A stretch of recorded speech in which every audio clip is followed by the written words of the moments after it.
कहते हैं स्वर्ग से पृथ्वी पर 3 पौधे आए थे, मधुकामनी, अपराजिता और पारिजात, जिसे हरश्रृंगार भी कहा जाता है। दोस्तों देखिए, ये सुंदर सा सफ़ेद रंग का खिलने वाला फूल, बीच में इसके कुछ नारंगी रंग का शेड होता है। ये बहुत ही सुंदर पौधा होता है और अगर एक बार आप इसे अपने गार्डन में लगाते हैं तो लगभग ये सालों साल आपके गार्डन में बना रहता है। हालांकि इसमें फूल अक्टूबर के महीने से आने शुरू होते हैं, लेकिन ये पौधा ख़राब नहीं होता है, बहुत ही हार्डी प्लांट में से एक है। तो अगर अभी भी आपके पारिजात के पौधे में फूल नहीं आ रहा है तो आज मैं इसी के बारे में आपसे चर्चा करने वाली हूँ। आप देख सकते हैं कि मेरे इस पौधे में कितने सारे फूल खिले हुए हैं। पूरा पौधा लगभग सफ़ेद फूलों से भर गया है। तो आज मैं आपसे इसके फ्लावरिंग टिप्स के बारे में बातें करने वाली हूँ। तो दोस्तों, अगर अभी तक आपने मेरे चैनल को सब्सक्राइब नहीं किया है तो चैनल को सब्सक्राइब कर लीजिएगा, और वीडियो पसंद आए, इन्फॉर्मेशन पसंद आए तो आप वीडियो को लाइक कीजिएगा और अपने दोस्तों रिश्तेदारों के साथ शेयर कीजिएगा। जिसे भी गार्डनिंग का शौक़ हो उसके साथ ज़रूर शेयर कीजिएगा। तो चलिए शुरू करते हैं इस पौधे की कंप्लीट इन्फॉर्मेशन के साथ साथ इसके फ्लावरिंग टिप्स। तो दोस्तों, ये जो पौधा होता है पारिजात का पौधा, बहुत ही इसे आप एक छोटे से पॉट में भी लगा सकते हैं। लगभग 10 इंच का पॉट आपका होना चाहिए। लेकिन अगर इसे जैसे ज़मीन मिल जाए ना, अगर मिट्टी में इसे ज़मीन में लगा देते हैं तो ये बहुत बड़ा वृक्ष भी बन जाता है। लगभग ये पौधा 2-2 मंजिले इमारत के बराबर हो जाता है। तो ये एक छोटा सा पौधा ही नहीं, एक वृक्ष इसे कहा जा सकता है। अगर छोटा पौधा है तो आप उसे कम से कम 10 इंच के पॉट में लगा सकते हैं, और फिर जैसे जैसे पौधा बड़ा होता जाए उसे आप शिफ्ट कर सकते हैं। तो अक्टूबर का महीना चल रहा है और ये इसके फ्लावरिंग का समय है। लेकिन अगर अभी भी आपके इस पौधे में फ्लावरिंग नहीं हो रही है तो आपको किन बातों का ध्यान रखना होगा वो मैं आपको आज बता रही हूँ। दोस्तों, बहुत बार होता है ना कि पौधा कभी ओवर वाटरिंग से ख़राब हो जाता है या फिर अंडर वाटरिंग से ख़राब हो जाता है। आप मेरे इस पौधे में जो थोड़ी बहुत सूखी पत्तियाँ देख रहे हैं, ये 1 हफ्ते पहले इसे पानी की कमी हो गई थी, जिस कारण से इसकी पत्तियाँ ब्राउन हो गई हैं, वो सूख गई हैं।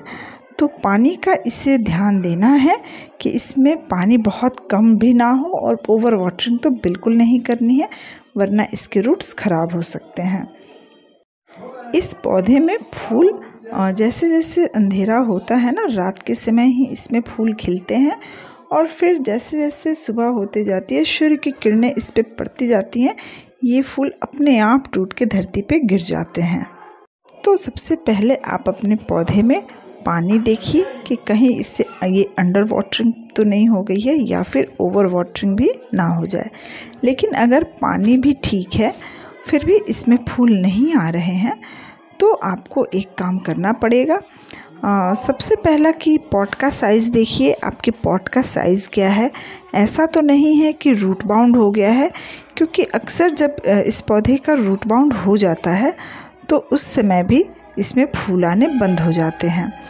और अगर इस पौधे का रूट बाउंड हो जाता है तो पौधा धीरे धीरे सूखने भी लगता है।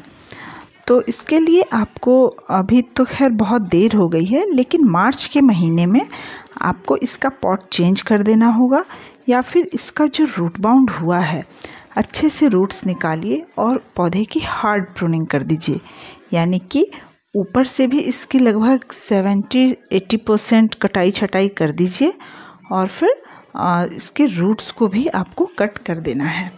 तो मार्च के महीने तक आपको इस काम के लिए वेट करना होगा। लेकिन मान लीजिए आपके पौधे का रूट बाउंड भी नहीं हुआ है, पानी भी आप बिल्कुल सही दे रहे हैं, लेकिन फिर भी फूल नहीं आ रहे हैं, तब आपको क्या करना चाहिए।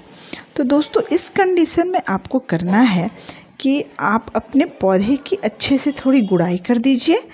लगभग 1-2 इंच तक इसकी गुड़ाई कर दीजिए, और गुड़ाई करने के बाद इसमें आपको डालना है वर्मी कंपोस्ट या फिर काउडंग कंपोस्ट या लीफ मोड कंपोस्ट। यानी कि जो भी कंपोस्ट आपके पास अवेलेबल हो वो अच्छी क्वांटिटी में इसमें डाल दीजिए।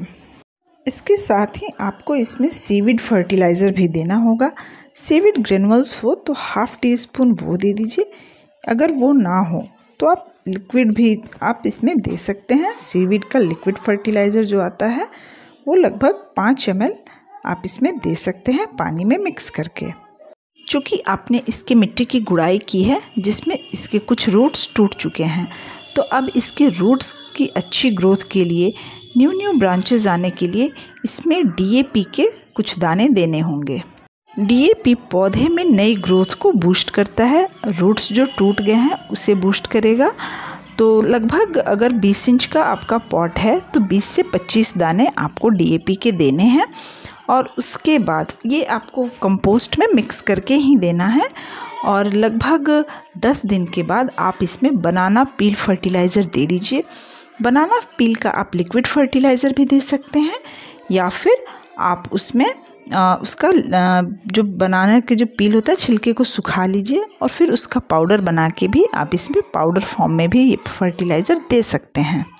इसके साथ ही जब मिट्टी की गुड़ाई कर रहे हैं तो इसके जो टिप होते हैं ना, आप देख रहे हैं कि इसकी ज़्यादातर फ्लावरिंग इसके टिप पे ही हुई है। तो जब मिट्टी की आप गुड़ाई कीजिए उसी समय इसके टिप को थोड़ा थोड़ा काट दीजिए। लगभग 10 से 15 दिन में आप देखेंगे कि वहाँ से नए आपको न्यू ग्रोथ दिखाई देगा और वहीं से फूल खिलने शुरू हो जाएंगे। तो ये काम करना बहुत इम्पॉर्टेंट है ताकि इसमें फ्लावरिंग जल्द से जल्द शुरू हो सके। तो इसके टिप को काटना बहुत ज़्यादा ज़रूरी है। और उसके साथ ही मैंने जो फर्टिलाइज़र बताया है वो आप अपने पौधे में डालिए। आप देखेंगे कि लगभग 20 दिन के बाद ही आपको इसमें से फूल मिलने शुरू हो जाएंगे, बहुत अच्छी फ्लावरिंग होने लगेगी। तो दोस्तों ये एक पौधा जो है और ये छोटे से पॉट में भी लगाइए जब तक ये छोटा है, लेकिन जैसे जैसे ये बड़ा होता जाता है आपको इसके पॉट का साइज़ भी बड़ा करते जाना है और फिर इसकी कटाई छटाई भी टाइम टू टाइम करनी बहुत ज़रूरी होती है। इस पे अगर इंसेक्ट का अटैक हुआ है तो इस चीज़ का भी ध्यान रखना है और इस पे इंसेक्टिसाइड फंगिसाइड का स्प्रे भी आपको टाइम टू टाइम करते रहना है। लगभग 10 से 15 दिन के गैप पे आप इसमें एक बार स्प्रे ज़रूर कीजिएगा। तो ये थी पारिजात के फ्लावरिंग से संबंधित कुछ इम्पॉर्टेंट टिप्स। उम्मीद करती हूँ कि ये टिप्स आपको अच्छी लगी होगी, वीडियो पसंद आई होगी। तो और भी गार्डनिंग से रिलेटेड अच्छे पॉइंट्स जानने के लिए हमारे चैनल को सब्सक्राइब ज़रूर कीजिएगा, वीडियो को लाइक कीजिएगा और शेयर कीजिएगा। तब तक के लिए मिलते हैं, टाटा बाय बाय।